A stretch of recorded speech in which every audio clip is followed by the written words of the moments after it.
Okay, student, now we will start capillarity.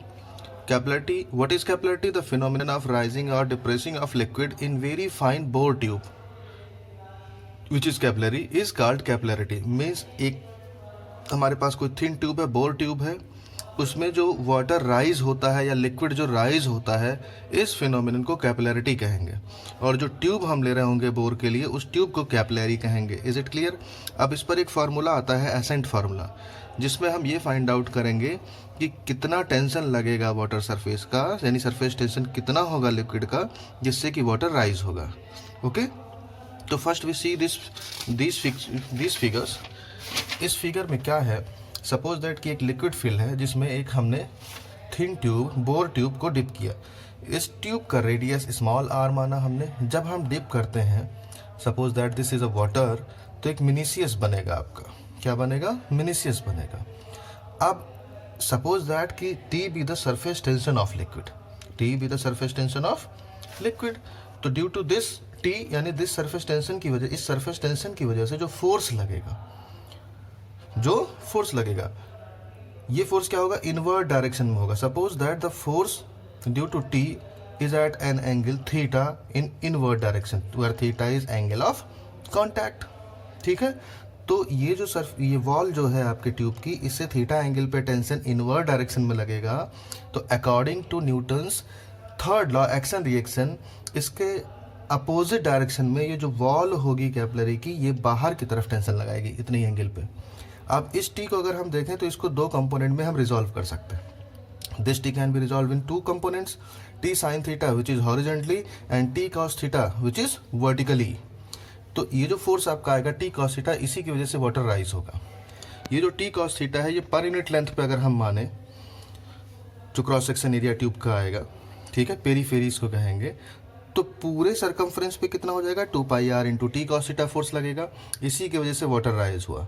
Suppose that कि liquid यानी water जो rise हुआ है वो h हाइट तक है, वाटर राइज हुआ है, मिनीसियस भी बन रहा है। तो फाइनल फिगर आपका इस तरह से आएगा, मिनीसियस बनेगा, वाटर आपका राइज हुआ इस डायरेक्शन में, ये यहाँ तक इस पोर्शन में वाटर नहीं रहेगा।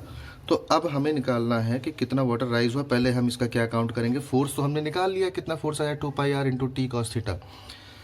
अब कितना लिक्विड का वॉल्यूम राइज हुआ ये निकाल ले, फिर वॉल्यूम इंटू डेंसिटी कर देंगे, मास आ जाएगा, मास को जी से मल्टीप्लाई कर देंगे, वेट आ जाएगा लिक्विड का, और जो लिक्विड का वेट राइज हुआ होगा वही आपका इस फोर्स के बराबर आ जाएगा।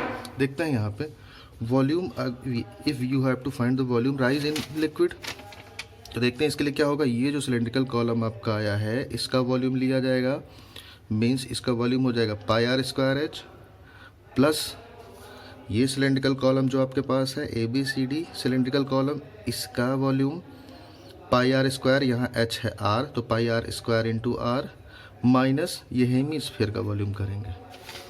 Now see that here pi r square h इस सिलेंड्रिकल कॉलम का volume, then cylindrical column A B C D का वॉल्यूम जो कि आएगा आपका पाई r square into r, minus hemispherical से, ये हेमीस्फेयर में आपका लिक्विड नहीं होगा, तो हेमीस्फेयर के वॉल्यूम को माइनस करेंगे। हेमीस्फेयर का वॉल्यूम क्या होता है? 2/3 पाई आर क्यूब, स्फेयर के वॉल्यूम का हाफ।